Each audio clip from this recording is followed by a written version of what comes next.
seja muito bem-vindo ao Papo de Veterinária. É um grande prazer ter você aqui com a gente hoje. Henrico, não sei falar seu nome do meio. Seisel. Como eu falo seu Isso. nome? Seisel Ortolani, para a gente não errar, né? Que fica feia a pronúncia. É graduado em Medicina Veterinária pela Universidade de São Paulo. É mestre em Saúde Pública Veterinária pela Universidade de Massey, na Nova Zelândia. Foi médico veterinário de garantia de qualidade do frigorífico da Bertin, em 2007. Auditor Fiscal Federal Agropecuário, é médico veterinário do MAPA desde 2007.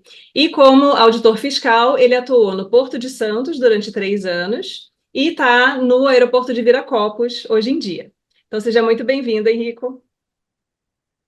Oi, Thaís, boa noite. Boa noite para quem está nos ouvindo na live. E bom dia, boa tarde, boa noite para quem está vendo a gravação também. É um prazer estar falando aqui com vocês. Henrique, você poderia começar contando para a gente como é o seu trabalho, né? Como atuando em aeroportos, que uma área de trabalho que muitas pessoas às vezes não correlacionam muito com a atuação do médico veterinário, né? Então, como é que é a característica do seu trabalho? Então, Thaís, eu mesmo, quando estava na graduação de medicina veterinária, nunca imaginei que o médico veterinário atua nos portos e aeroportos, né? E eu acabei indo parar por, assim, alguns acasos que ocorreram, assim, na vida. E eu realmente me identifiquei bastante com o meu trabalho de médico veterinário na vigilância agropecuária. No aeroporto, a gente tem responsabilidade para tudo que está entrando e tudo que está saindo que tenha relação com veterinária, né? E isso inclui animais vivos, mas não só animais vivos também, mas também produtos de origem animal, produtos veterinários, alimentação animal, materiais de pesquisa, qualquer material que tenha alguma relação com a saúde animal e até a saúde pública, né, no caso, a saúde humana também, que está relacionada a animal. No aeroporto, a gente atua em várias frentes, né? A gente mexe tanto com a parte de cargas, quanto com a parte de encomendas, remessas postais, e na bagagem de passageiros também. Então, a gente tem uma gama de atuação muito grande. E já que você atuou também em portos, né? Peraí que a voz está falhando. Você atuou também no Porto de Santos, é um porto muito grande, né? Muita movimentação, provavelmente. Tem alguma diferença importante entre a atuação no porto e no aeroporto com relação a esse trabalho, essa atuação do médico veterinário? Na teoria não tem nenhuma diferença, é mais na prática o que a gente acaba pegando de produtos, de casuística, né, no porto e no aeroporto. O Brasil é um grande exportador de alimentos, então, exportador do agro, né? Então, mais de 70%, por exemplo, da carne bovina que é exportada pelo Brasil acaba passando pelo Porto de Santos, né? Então, são milhares e milhares de containers de carne bovina, principalmente congelada, além de grandes importações, né? A gente vê muito pelo volume também, né?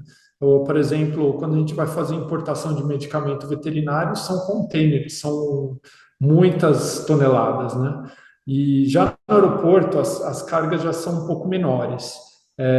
O valor agregado é muito maior, então são produtos que são muito perecíveis, têm um valor alto. Por exemplo, peixe fresco sempre vai para o aeroporto e quando tem importação de pescado, por exemplo, no porto, quase sempre vai ser congelado, né?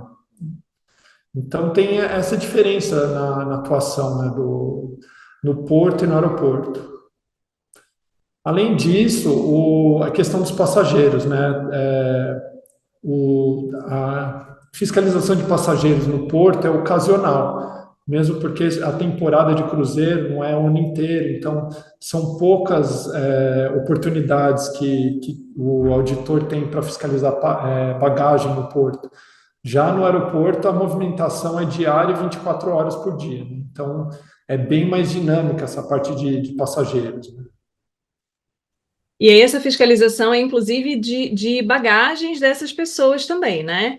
Então, você pode falar um pouquinho sobre qual é a importância, né, do médico veterinário fiscalizando a entrada, saída, ou seja, a movimentação, né, de produtos de origem animal, enfim, porque tem pessoas que têm muito isso, né? Às vezes a pessoa, por exemplo, vai final de semana, acha uma passagem barata, vai lá para Argentina, vai lá para Buenos Aires, aí quer trazer um doce de leite, quer trazer alguma coisa assim.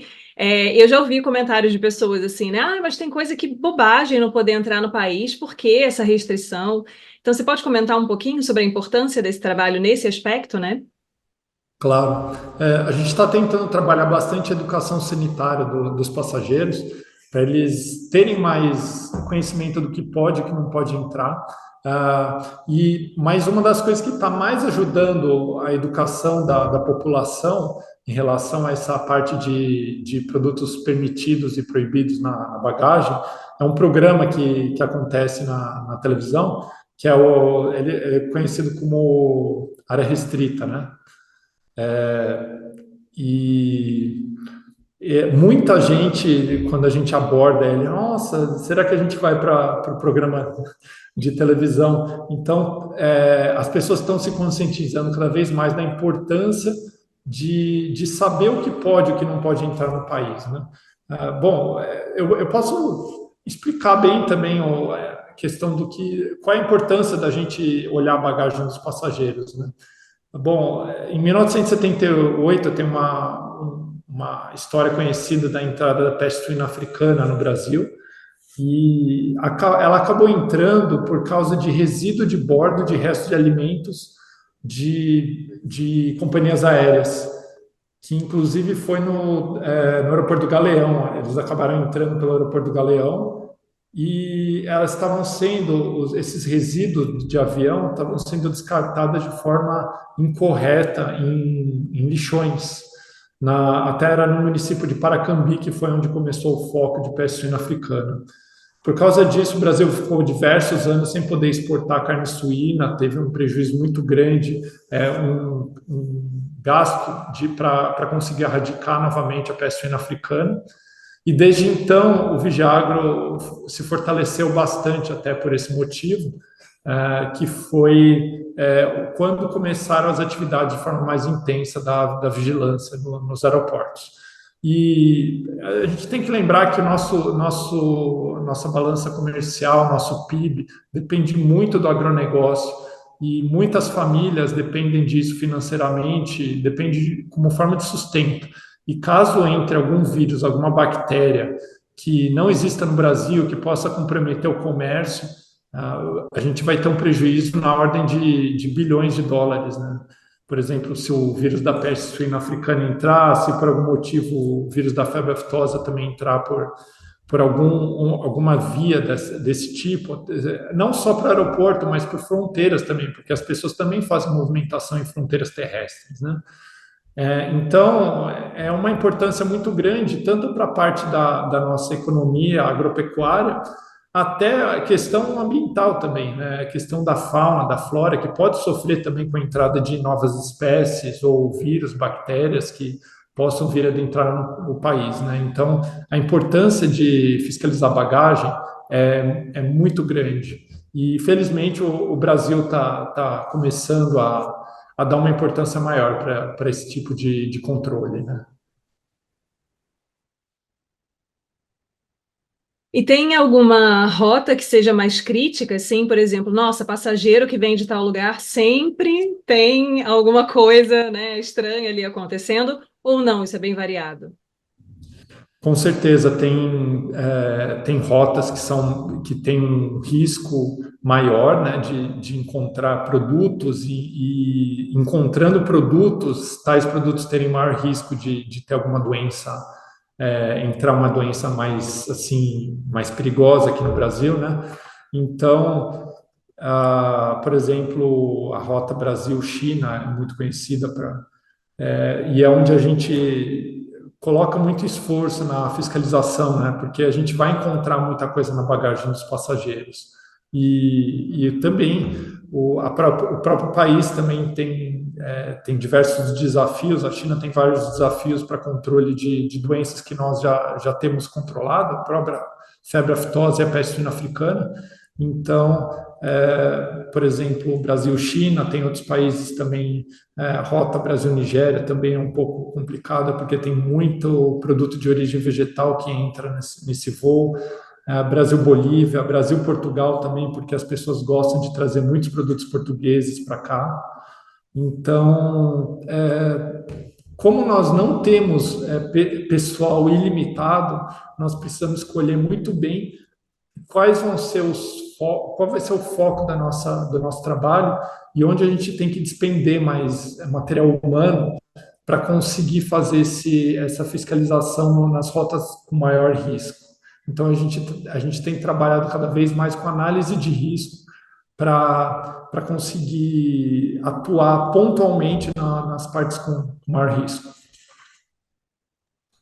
Essa questão de falta de pessoal é uma queixa bem comum, né? Eu não sei se algum dia vai haver uma equiparação entre a demanda de trabalho e o número de pessoas disponíveis, né, para fazerem essa logística, né, correr melhor.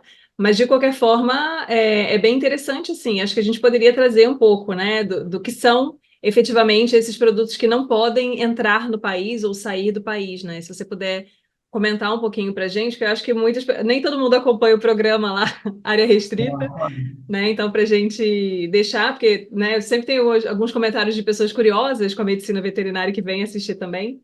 Então, se você puder comentar para a gente um pouquinho.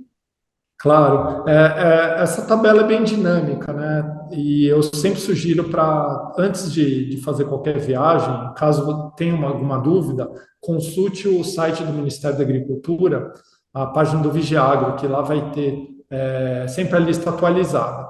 Mas, de qualquer forma, assim, ela não tem alterado tão substancialmente ultimamente. Então, vamos colocar mais ou menos o que realmente pode e o que não pode no momento, né? Então, produtos que geralmente podem entrar no país são produtos que são industrializados, tá? Eles têm que estar rotulados, rotulados de acordo com a legislação do país, e no rótulo tem que estar presente a denominação do produto, a autoridade que inspecionou o produto. Então, a gente sempre vai olhar se tem por exemplo, na União Europeia, tem um selo oval, que é o selo do Serviço Veterinário Oficial de queijos e outros produtos que poderiam entrar aqui no país. Então, em primeiro lugar, a embalagem tem que ser original da fábrica, não pode ser fracionado, e essa questão da rotulagem, que a gente tem que conseguir identificar os ingredientes, a origem do produto e quem fiscalizou esse produto. Mas, infelizmente, tem produtos que nem assim podem entrar, que são os produtos à base de suínos, tá? Por causa da peste suína africana. Então, de acordo com a nossa análise de risco, é um risco que a gente não está disposto a aceitar, né? Então, qualquer produto de origem suína, mesmo que devidamente inspecionado, defumado, infelizmente não pode entrar, tá? Na bagagem. A única forma que esses produtos poderiam entrar seriam via carga formal, né? Aí teria que ter um certificado sanitário, uma autorização de importação, aí existe também uma reciprocidade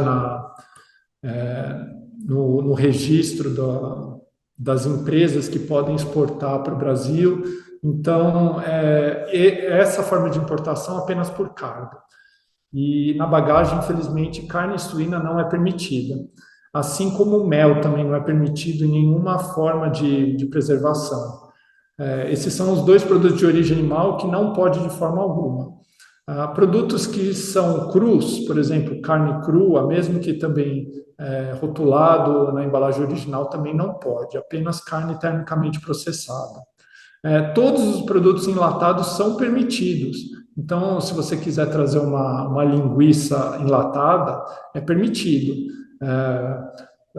Todos os pescados enlatados, que o pessoal traz muito, uma atenção muito especial para bacalhau. O bacalhau é permitido, desde que, lembrando, na embalagem original de fábrica e sem um fracionamento. Então, por exemplo, se o supermercado ele compra o bacalhau e fraciona, infelizmente não pode trazer. Você tem que trazer realmente na embalagem original da fábrica, para que a gente possa ter uma garantia da origem do produto, né?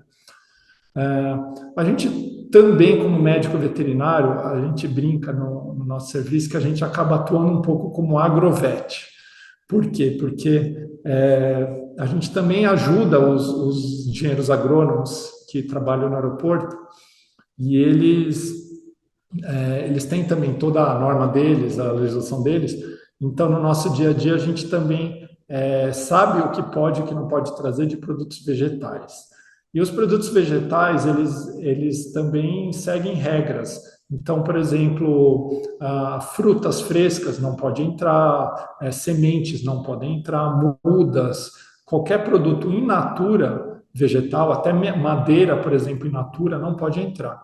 Agora, produtos processados, frutos secos, que tenham sido processados já, polpa de suco, tudo isso é permitido, tá? Suco é permitido, produtos vegetais em geral processados, todos são permitidos na bagagem. E fora isso, por causa de regulamentação do mercado, também não é permitido trazer produto veterinário. Tá? O produto veterinário, infelizmente, não pode trazer. Assim, a gente acaba abrindo exceção para quando o animal está viajando junto e é um produto só de uso, só para esse animal que está viajando, mas de forma geral, você não pode trazer produto de fora na bagagem. Você poderia trazer como encomenda, mas infelizmente na bagagem também não é permitido. E animais vivos, os animais vivos tem que ter sempre certificado veterinário internacional. Se o animal vivo não veio com certificado veterinário internacional, infelizmente ele não poderia entrar também. Então, acho que é isso. Eu fiz um resumo de mais ou menos tudo que pode e que não pode entrar. Claro que existem outros produtos e caso tenha dúvida, pode me perguntar agora ou pode também tirar essa dúvida no site do Ministério da Agricultura. Sim. E o que foi de mais estranho que vocês já acharam em bagagem? Só de curiosidade, assim.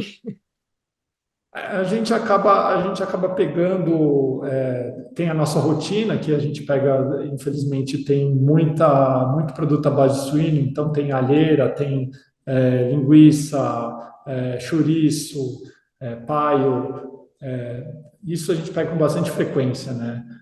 Produtos caseiros, mas também tem os produtos diferentes, assim, que a gente não costuma pegar, então já peguei coisas, uma vez teve uma cabeça de boi que entrou por causa de a pessoa estava trazendo uma cabeça de boi como se fosse um troféu de caça, né? E infelizmente não tinha documentação nenhuma, a gente teve que impedir a entrada. Já teve também algumas iguarias culinárias, né? O voo da Bolívia tem um porquinho da Índia, que eles chamam de cuy, na verdade, né? Que é uma iguaria da Bolívia que eles às vezes trazem na bagagem. É um porquinho da Índia frito, assado, só que assim é totalmente caseiro, não tem nenhum controle, né? Então a gente também não pode deixar entrar. Eu já peguei algumas enguia seca, caseira também, que mais? Cabeça de porco sem osso, só defumada.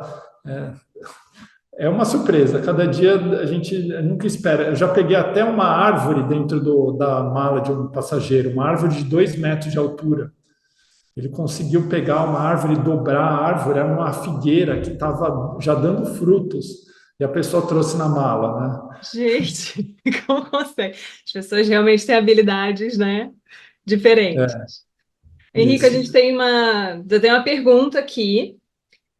Fernanda Dornelas está perguntando se você acha que esse concurso que vai acontecer agora do MAPA vai conseguir suprir o déficit de auditores fiscais federais agropecuários veterinários que tem atualmente na instituição, né, no MAPA. Infelizmente, ele vai só enxugar um pouco o gelo, né? O nosso déficit é na ordem de 1.000, né? E ele tem menos de uma centena de vagas, né? Desculpa, deixa eu me corrigir. Ele tem 200 vagas para auditor fiscal, tá? Mas o nosso déficit é na ordem de 1.500, mais ou menos.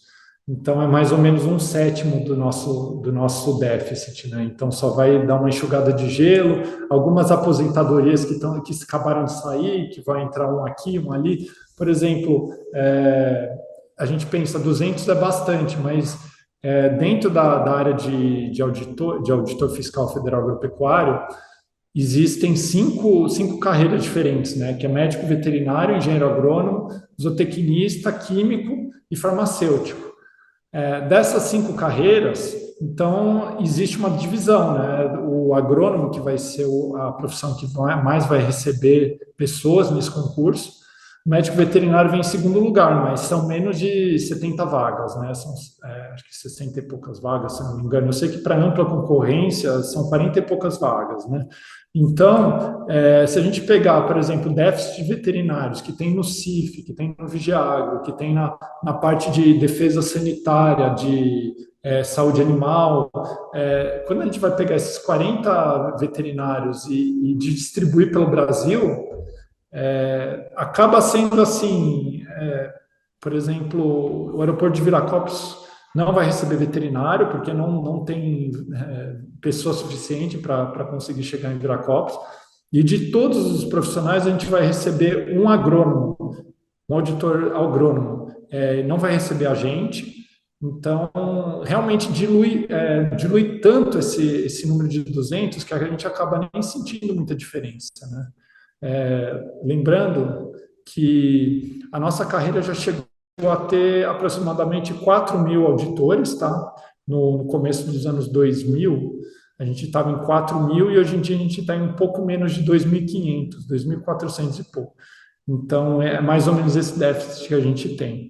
A gente tenta suprir essa falta, né? Mas realmente o trabalho acaba tendo que a gente acaba tendo que escolher o que a gente vai fazer melhor e o que a gente infelizmente não vai conseguir fazer atualmente, né?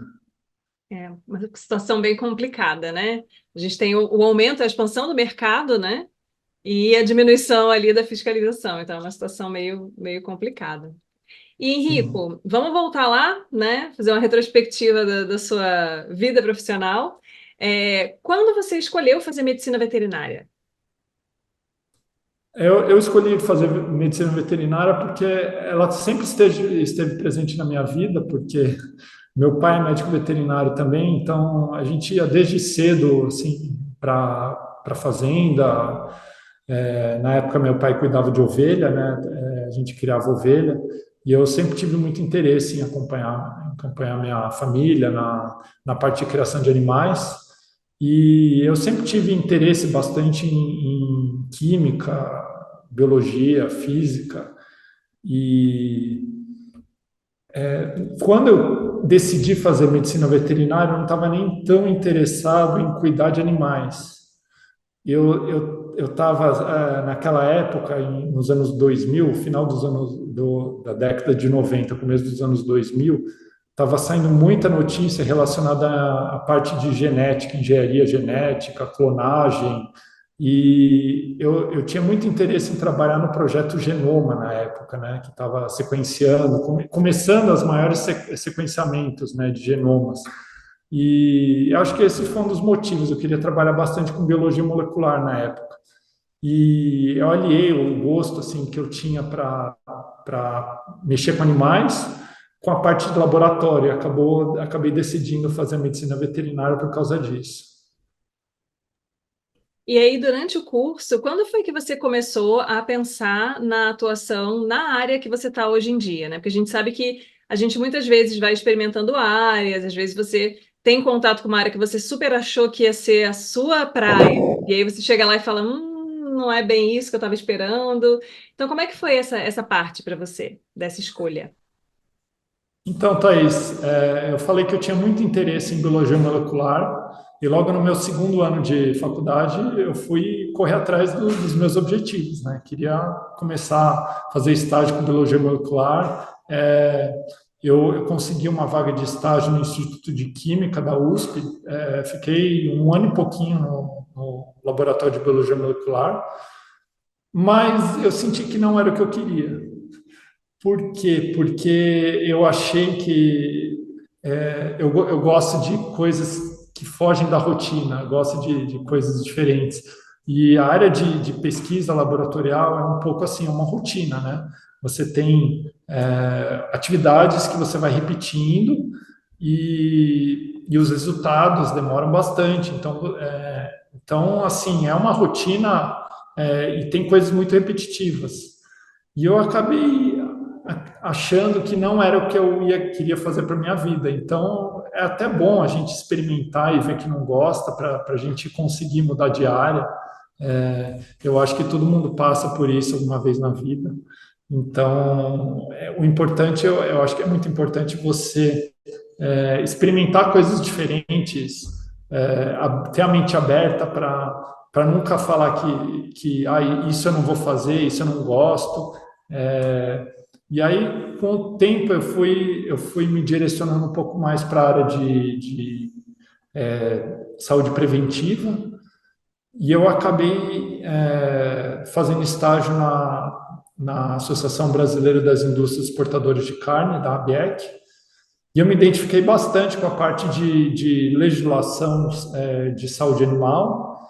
E assim que eu terminei o estágio, eu fui para trabalhar num frigorífico na garantia da qualidade. Então, eu acho que uma coisa foi levando a outra, e aí eu comecei a me identificar muito com a área de saúde preventiva, epidemiologia, saúde pública. Eu acho que foi um pouco natural, foi com o passar do tempo na faculdade, eu fui amadurecendo essa ideia, conforme vão chegando as disciplinas, você vai identificando as coisas que você tem mais afinidade e as que você tem menos afinidade.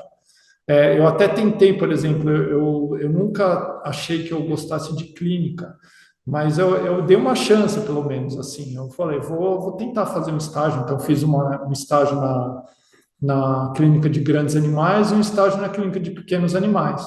Pra pelo menos ter uma experiência e ver se era realmente o que eu queria fazer.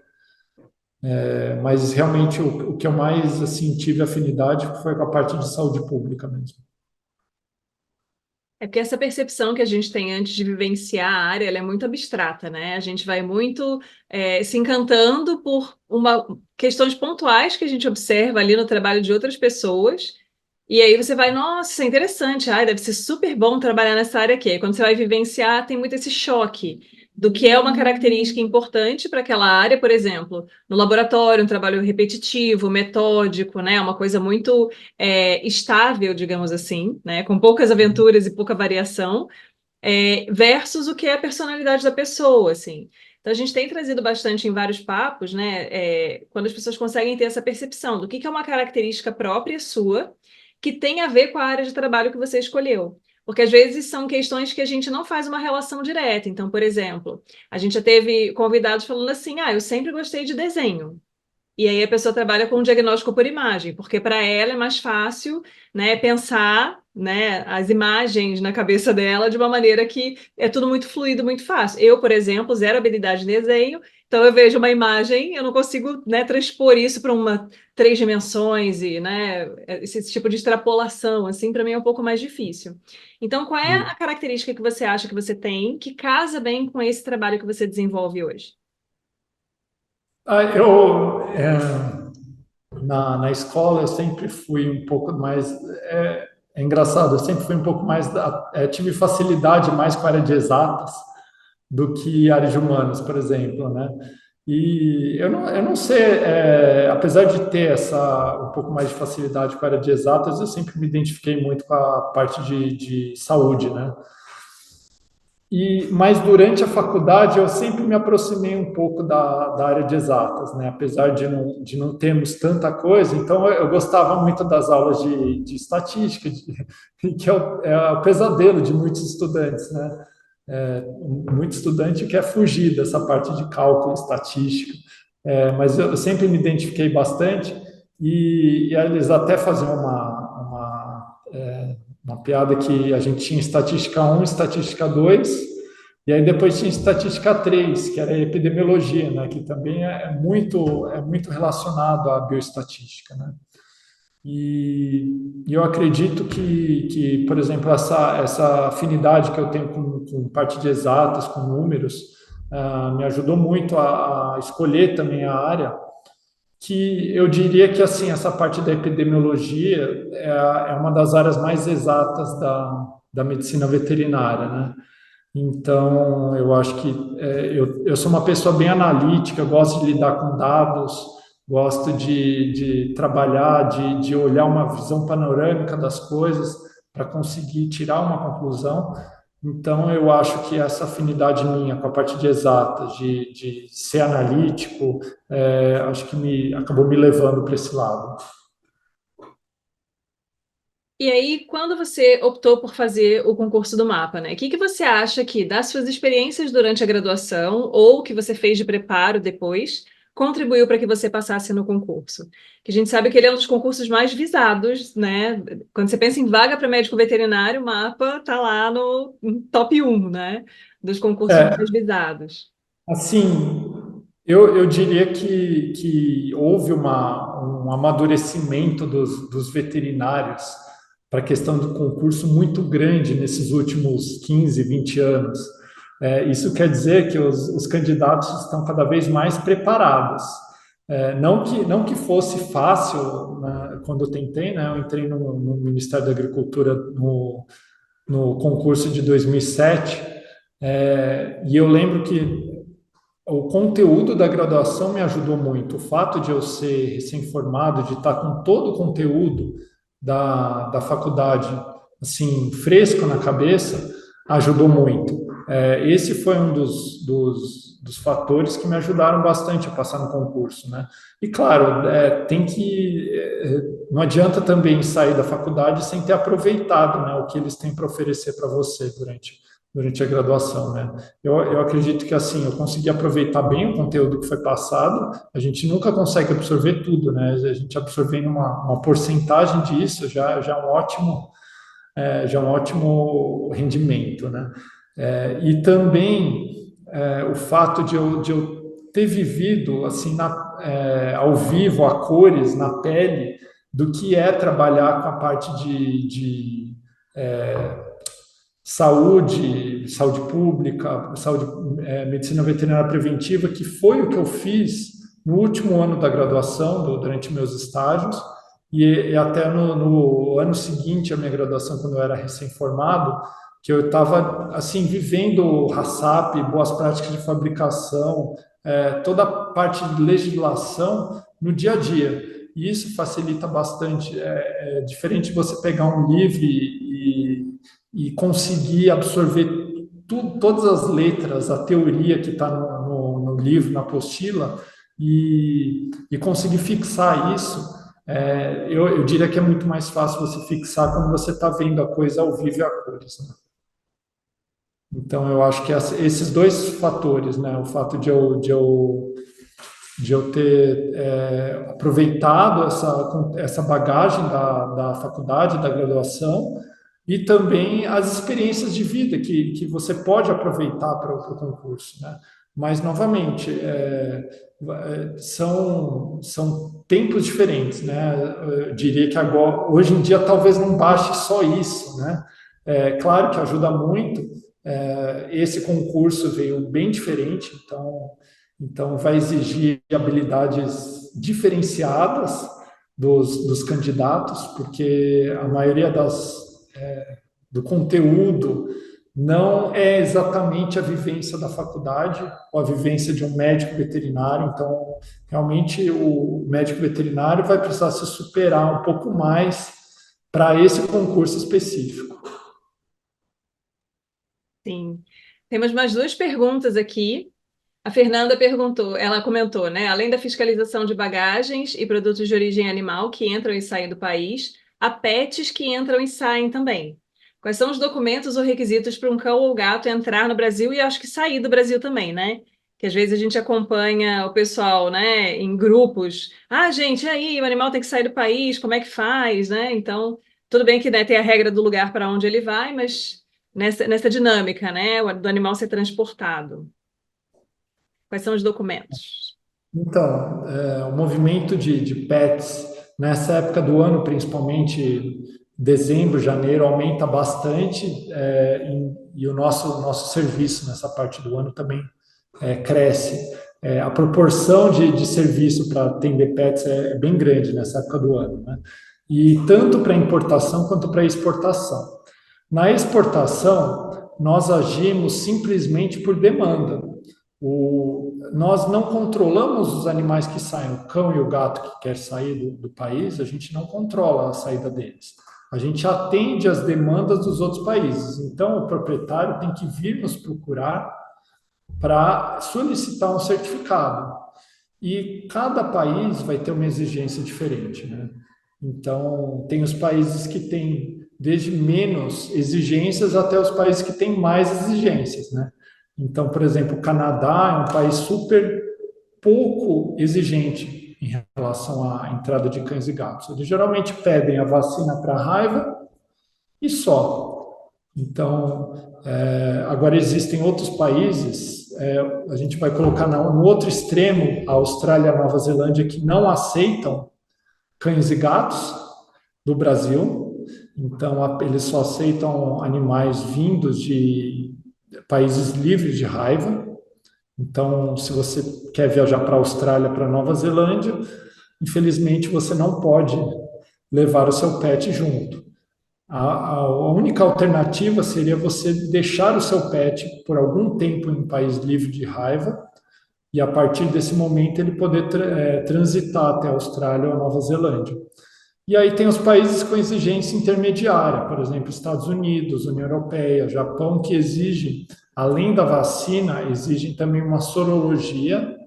E um tempo depois dessa sorologia, para que esse animal possa, para que eles possam descartar qualquer causa que possa levar o animal a óbito por causa de raiva, né?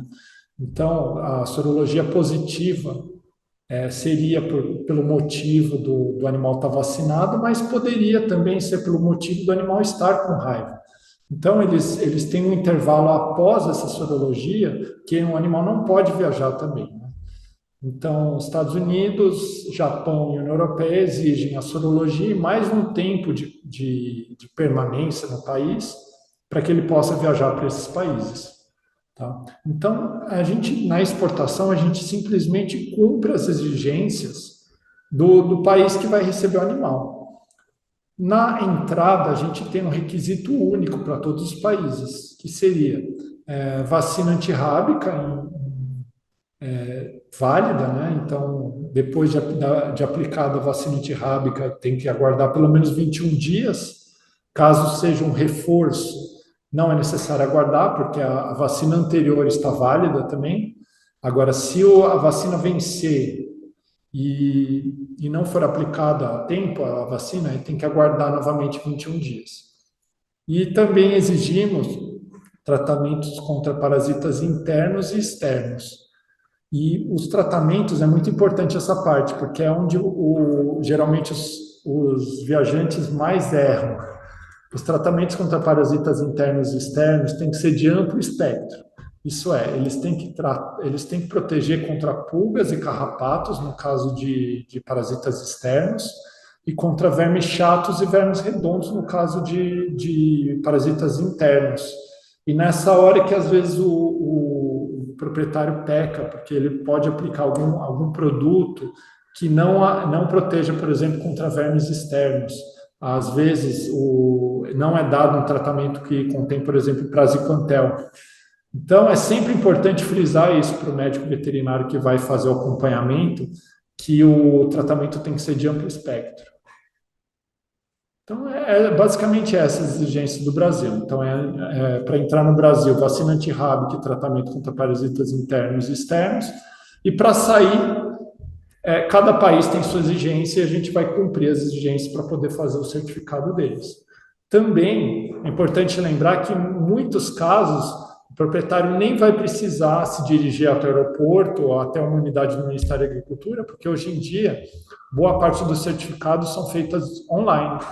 Então, o médico veterinário particular vai dar essa garantia para a gente, ele vai fazer um atestado veterinário, o proprietário vai assinar digitalmente essa documentação e a documentação estando correta, é emitido um certificado digital. Em alguns casos, não é necessário nem passar no escritório do Ministério da Agricultura para autenticar esse certificado, porque boa parte dos países aceita esse certificado. Caso o país não aceite, aí sim o proprietário imprime o certificado digital e agenda um dia e um horário no escritório do Ministério da Agricultura para autenticar esse certificado. Isso por causa da exigência do país, porque a gente está trabalhando cada vez mais com reciprocidade na aceitação de certificados digitais.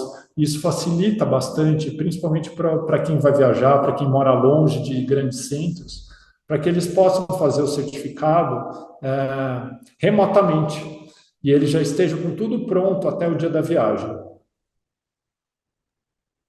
Maravilha. Temos mais uma pergunta aqui. O Walter perguntou: você comentou que Viracopos não vai receber nenhum médico veterinário nesse próximo concurso, mas se outros aeroportos vão receber médico veterinário? Olha, a gente não tem essa informação, não tem essa informação, e também, mesmo que eu tivesse essa informação, que, por exemplo, tal aeroporto vai receber um médico veterinário, tal unidade do Vigiaga, não ia ser de muita valia essa informação. Por quê? Porque essa chegada de auditor, ela é antecedida pelo concurso de remoção do Ministério da Agricultura. Então, por exemplo, se tem algum auditor fiscal federal agropecuário já que está há muitos anos no Ministério e tem interesse para ir, por exemplo, para pegar uma vaga, por exemplo, abrir uma vaga para Guarulhos, e aí tem um veterinário interessado em ir para Guarulhos, que já trabalha no CIF há alguns anos. A prioridade vai ser dele. Depois que for feito o concurso de remoção, aí, por exemplo, se o veterinário saiu do Mato Grosso e foi para São Paulo, a vaga que estava aberta em São Paulo vai abrir no Mato Grosso. Então, mesmo assim que eu tivesse essa lista por exemplo, de vagas, ela não ia ser de muita valia, porque ela vai mudar totalmente. Então, realmente, a gente tem que aguardar para saber para onde que vai ser aberta as vagas do concurso para auditor. Infelizmente, essa informação ninguém tem. E todos gostariam, né? Todos gostariam dessa informação. Na primeira É, temporada, eu entrevistei o Leandro. Ele trabalha no Mapa também, e ele passou por esse processo de remoção, né? E ele até comentou que era um processo bem burocrático, assim, deu alguns entraves, e aí começou a atrapalhar a contratação do pessoal que tinha, né, entrado no concurso seguinte, porque aí tinha que remover primeiro quem já estava no ministério para depois entrarem os novos, então é bem. Às vezes pode dar algum chabu nesse processo aí, né? Então, eles preferem nem liberar a lista ainda por causa disso, porque já deu tanto problema em concursos anteriores que eles não soltaram a lista ainda, a lista definitiva, e, e tem muita, assim, tem pessoas que já estão há vários anos em lugares vamos dizer assim, de difícil provimento, né? Que eles possivelmente vão pedir para ser removidos. Então, temos que aguardar isso daí. E, Henrico, você tem uma vida paralela à medicina veterinária, né? Que você estava comentando antes, você tem uma vida de atleta também. E aí eu acho bacana a gente trazer, né, essas questões relacionadas à vida pessoal, aliada à medicina veterinária, porque eu acho que em muitas situações o que acontece é que a pessoa entra no curso e ou deixa de lado, né, todas as outras atividades, porque o curso é um curso muito denso, que exige muito da gente, né, muito tempo, muito esforço, enfim. E às vezes tem pessoas que têm dificuldade de conciliar outros tipos de atividade, ou às vezes a pessoa acha que não daria conta de conciliar, ainda que conseguisse achar alguma brecha ali, fica com receio. Né? E eu acho bacana a gente trazer essas questões, porque isso abre um pouco mais a mente das pessoas para a importância da gente ter toda uma vida para além do profissional também. Embora fosse um atleta profissional, enfim, tem essa questão também. Mas você pode comentar um pouquinho sobre essa sua parte Claro. da vida com a gente? Eu sempre fui muito incentivado a praticar atividade física, até como forma de saúde, até de formação do caráter da pessoa, buscar desafios. Eu acho que toda a parte de atividade física durante os anos de desenvolvimento ajuda muito para a pessoa ter mais motivação, aprender a lidar com frustração. Isso sempre foi muito presente na minha vida, né? Até durante a graduação eu fazia parte ativamente da equipe de natação da faculdade, né? E eu tomei um gosto tão grande que eu acabei indo para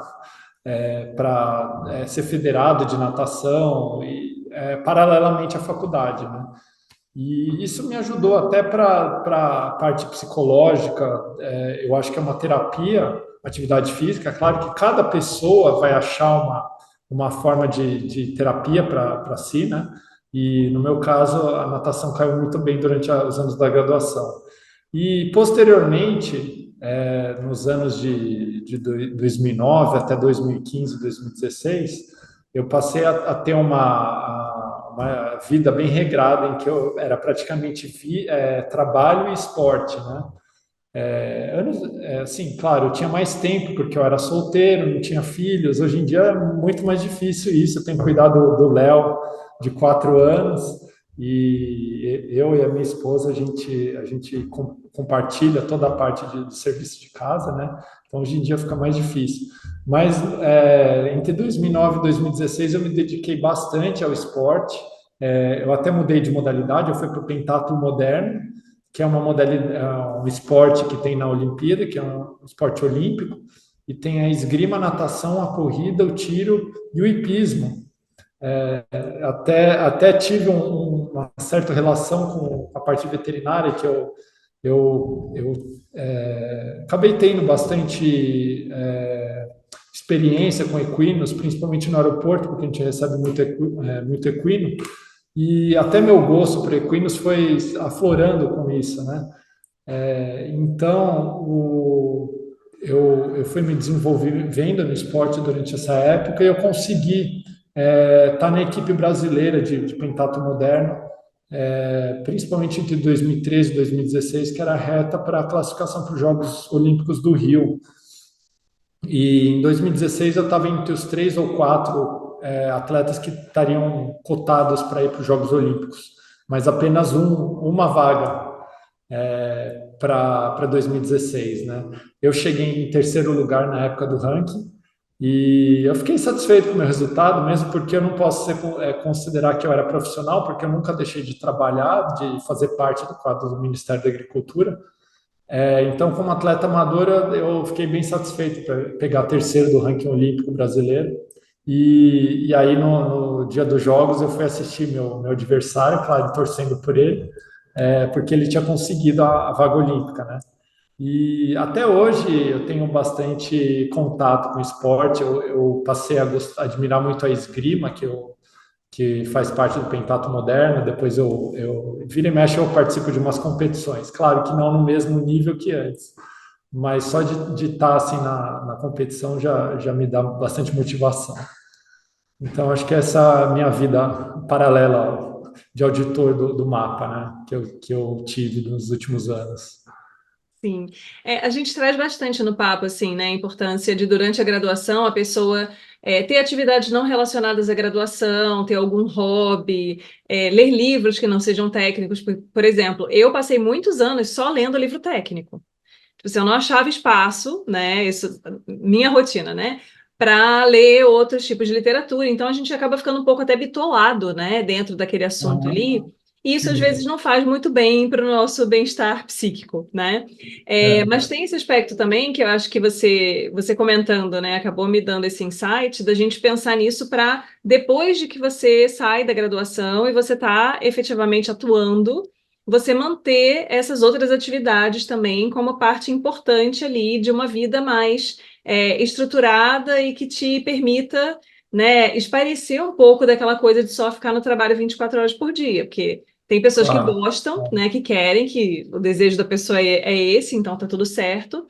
Mas para quem às vezes tem dificuldade em encontrar esses espaços, né, a importância do esporte, dessa regularidade, né, de você manter uma atividade de forma mais ou menos contínua, ajudando até a construir esse caráter, né, para te dar um pouco mais de resiliência nos momentos de desafio, né, de você entender que tem dias que não são bons, tem dias que você não vai estar afim, mas vai ter que fazer do mesmo jeito. Então, eu acho que o esporte traz um pouco disso também, né? Tem dias que você levanta e você fala assim, se fosse por mim, não iria treinar, porém, tem um compromisso, então vou, né? E isso É, acaba se estendendo para outras partes, né? Outras áreas da vida também. Eu acho que é importante a gente comentar, né, sobre isso. Por exemplo, hoje já tenho um tempo muito mais limitado, eu estou com mais funções no Ministério também, eu sou chefe substituto do aeroporto, então já consome muito mais o dia, já fica mais difícil, né, conseguir ter o tempo que eu tinha antes, mas eu sempre procuro pelo menos umas 3 vezes por semana ter aqueles 50 minutos, não para a saúde também, né? É importante para a gente poder ter uma saúde melhor e também para conseguir conciliar essa parte psicológica também. Eu acho que é muito importante para quem está se preparando para concurso também ter um momento que você não tá 100% focado no estudo, né? E essa parte de você conseguir assimilar todo o conteúdo que você teve durante o dia, ou que você terá durante o dia, eu acho que a atividade física ajuda muito para a parte de rendimento nos estudos e no trabalho. Eu acho que não é um tempo que você perde, é um tempo que você ganha, é um tempo que vai te dar mais produtividade. Então, eu acho que esse é o resumo que eu queria fazer a respeito assim, você conseguir fazer uma atividade física para te ajudar no dia a dia. Sim. E fala um pouquinho para a gente da sua experiência na Nova Zelândia. Você foi fazer mestrado lá, então, assim, pensando na sua carreira dentro do mapa, tem uma, digamos assim, uma importância específica você ter uma pós-graduação para trabalhar no mapa. Isso é algo que é desejável. De repente, se você entra, né, e não tem as titulações acadêmicas, você eventualmente achar um espaço para fazer um mestrado, para fazer um doutorado. Tem alguma questão de progressão de carreira que isso é necessário ou não, né? Porque eu já não sei. E por que a Nova Zelândia? Muito bem. Então, o Ministério da Agricultura, ele varia um pouco, às vezes ele incentiva mais, às vezes incentiva menos, ele sabe que ele não pode incentivar todo mundo para fazer um período assim de pós-graduação, porque senão ele vai perder muitos funcionários, mas ele tem um concurso interno hoje em dia para pessoas que querem fazer mestrado, doutorado, querem se aprimorar nos estudos, e eu acho que isso é muito positivo. Ele está fazendo assim, controlando melhor, institucionalizando a questão da formação do profissional, né? Porque antes era muito assim, dependia muito da vontade da própria pessoa de ir atrás e correr, e às vezes conseguia uma licença e às vezes não conseguia essa licença para conseguir fazer estudos, né? Mestrado, doutorado. E hoje em dia, com esse concurso interno, quem passa um concurso interno consegue automaticamente essa licença para conseguir se preparar para estudos, né? E tanto que o Ministério, o Ministério da Agricultura, ele dá vários incentivos para quem tem uma formação a mais, não exatamente financeiro. A gente não vai ter a carreira do auditor, não dá nenhum bônus financeiro para quem tem mestrado, doutorado, mas ele te permite conseguir dar passos maiores, né, para quem quer uma carreira para chefias, para uma carreira específica dentro dos auditores, que é o adido agrícola, que eu posso falar mais para frente sobre a questão da carreira do adido. Então, assim, está melhorando essa parte de desenvolvimento. A gente tem o Enagro, que é a Escola Nacional de Agropecuária do Ministério da Agricultura, que também está conseguindo organizar melhor a questão da formação do auditor. E quando eu entrei no Ministério, não tive nenhuma formação, nenhum treinamento. Já me deram uma caneta, um carimbo, já para sair analisando o processo e andar no meio do porto sem nenhum conhecimento.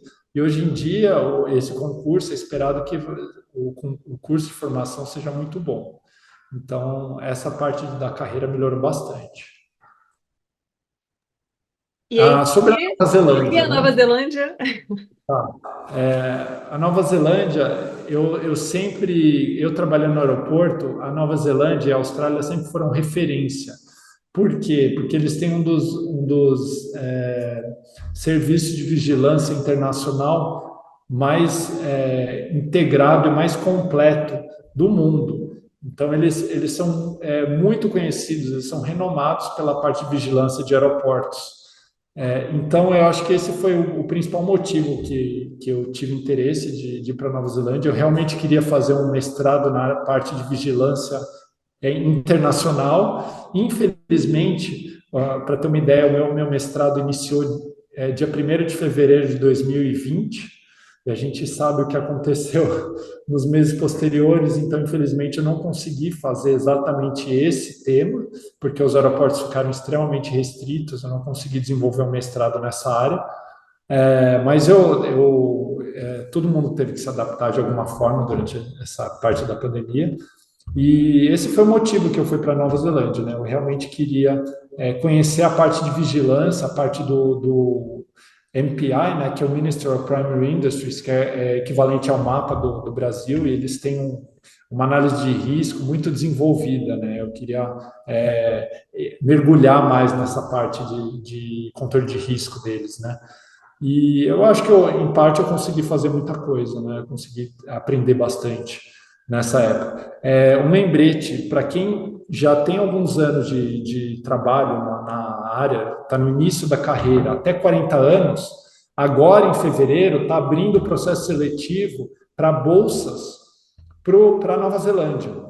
Então, é uma oportunidade. Para quem tiver interesse, basta procurar New Zealand Scholarships, que é um programa do governo da Nova Zelândia para países em desenvolvimento. E o Brasil, todo ano, ele tem sido contemplado com algumas vagas. Mas aí essa oportunidade é aberta para pessoas que estão em qualquer esfera de formação? A medicina veterinária está inclusa, são áreas estratégicas para desenvolvimento do país.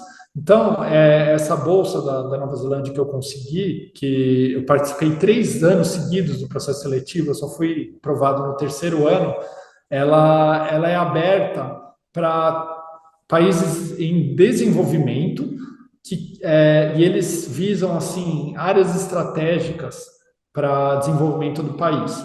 Então, por exemplo, toda a parte de agropecuária é considerada estratégica para o desenvolvimento da economia do país.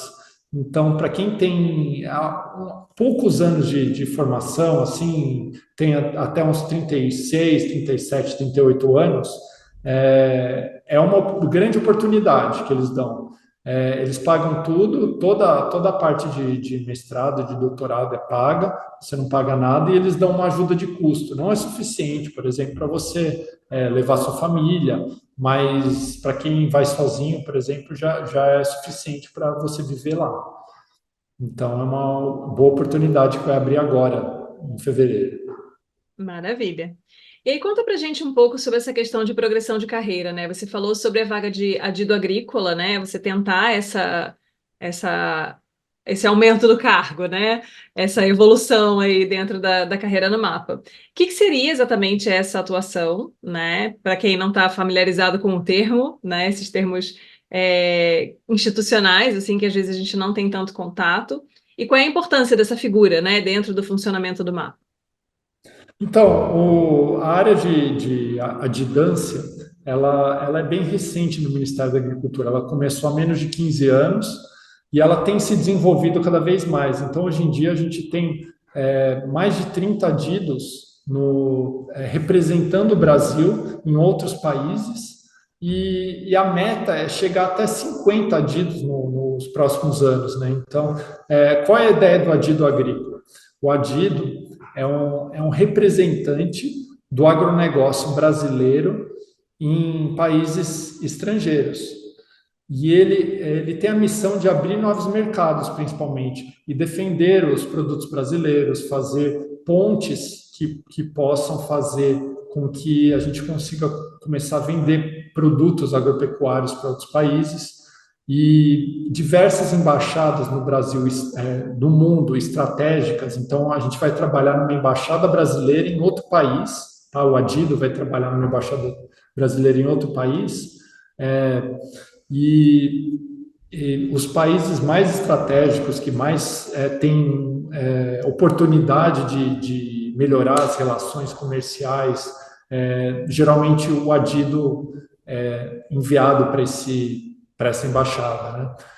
E é uma carreira principalmente para quem gosta da parte de relações internacionais.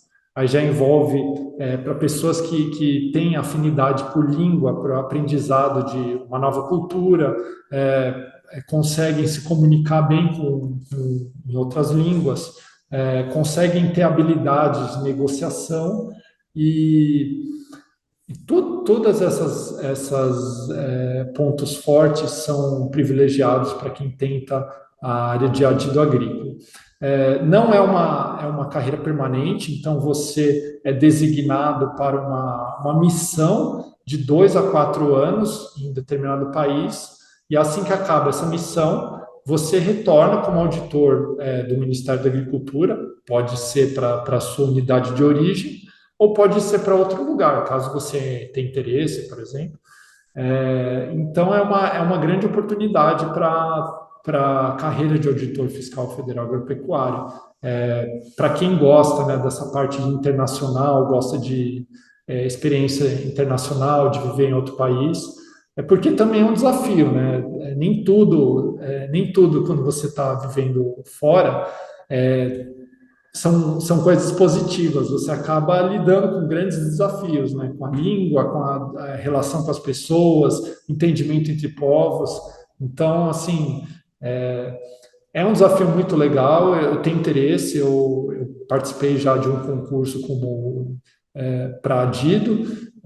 Infelizmente eu não passei, mas eu cheguei na última fase, que é a fase da entrevista. Então, são 4 fases de seleção e eu estarei firme no próximo concurso, tentar chegar mais longe. Vamos ver se eu consigo. Então, eu tenho como meta um dia ser adido agrícola também, em alguma embaixada. É bem interessante, né? Porque às vezes a gente não tem muita ideia de como é essa progressão de carreira dentro, né, do mapa, né? O que que você tem de possibilidade, né? A gente já conversou um pouco com outros entrevistados que trabalham no mapa, porque você passa num concurso que é supervisado muitas vezes para trabalhar numa área que talvez você não tenha nenhuma vivência, nem nenhuma afinidade propriamente. E aí existe essa mobilidade entre áreas diferentes também quando você está principalmente em locais que tem menos pessoal, né? Tem menos pessoas ali para cobrirem certas atividades, então às vezes você tem que cobrir mais de uma base, né? E Isso. essa questão de desenvolvimento, né, pessoal, de relacionamento interpessoal, de idiomas, são questões que são bem importantes para diversas áreas da profissão, né? A gente bate bastante nessa tecla, mas a gente sabe que institucionalmente isso também tem um peso interessante, assim. Então, às vezes a pessoa começar a abrir um pouco mais o olhar para outras áreas de formação, de repente um MBA, né, alguma outra especialização, algo do gênero que envolva uma área que não, a princípio, a gente não relaciona diretamente com a medicina veterinária, né? Para quem deseja crescer, assim, para quem já está na carreira do Ministério da Agricultura e deseja crescer, essas áreas são fundamentais, né? Tanto a parte de ampliar os conhecimentos técnicos, mestrado, até uma especialização, MBA, ele ajuda bastante. Conhecimento em línguas também ajuda, auxilia também. Então, para quem deseja crescer dentro da carreira do Ministério da Agricultura, é fundamental que você se prepare também. Não só dependa da parte da instituição, mas também corra atrás também por fora, né? Com certeza. E, Henrico, tem algo a mais que eu não te perguntei que você acha que seria interessante falar para quem tem interesse nessa área de trabalho na medicina veterinária? Então, você comentou bastante que você muitas vezes, algumas pessoas acabam entrando sem uma afinidade muito grande com o trabalho em si. Dentro do Ministério da Agricultura tem uma gama muito grande de tipos de trabalho que tem a ser feito. Você pode trabalhar com alimentação animal, com produtos veterinários, com a parte de frigoríficos, o trânsito internacional, como é o meu caso, o Vigiago, para quem gosta também da parte de extensão rural, tem muitas áreas e existe uma grande chance que você encontre alguma área que você se identifique mais dentro do Ministério da Agricultura. E desejo muito sucesso para quem está assistindo, para quem está se preparando para o concurso, e tenha certeza que se não for agora, algum momento você conseguirá. Tem que ter bastante disciplina, muita persistência, e está previsto também, além desse concurso, nos próximos anos também abrir mais vagas, a nossa carreira ser um pouco mais valorizada e principalmente deles reconhecerem que realmente precisa de mais gente. Então, eu acho que é uma oportunidade para quem está investindo nessa carreira. Maravilha, Henrico, muito obrigada. Gostaria de agradecer a sua presença aqui hoje, né? Você dispor do seu tempo, você trazer esse montão de informação super bacana para a gente. Vamos pedir para o pessoal que está assistindo, né? Lembrar daquele combo básico do YouTube, curtir, compartilhar, né? Ativar o sininho das notificações para receber lá em primeira mão quando a gente vai lançar alguma informação nova no canal. Queria deixar o espaço aberto, caso você queira, né, dizer mais alguma coisa para a gente. Eu queria só agradecer, Thaís, pela oportunidade e espero conhecê-la pessoalmente um dia. E estou aberto, estou lá no aeroporto de Viracopos. Se alguém quiser entrar em contato, o meu e-mail é henrico.ortolani@agro.gov.br e eu estou aberto a responder dúvidas, críticas, sugestões. Muito obrigado, Thaís. Maravilha. A gente deixa então depois na descrição do vídeo seu e-mail disponível para quem quiser entrar em contato. E na próxima semana a gente volta com outro médico veterinário falando sobre a sua área de atuação. Até lá!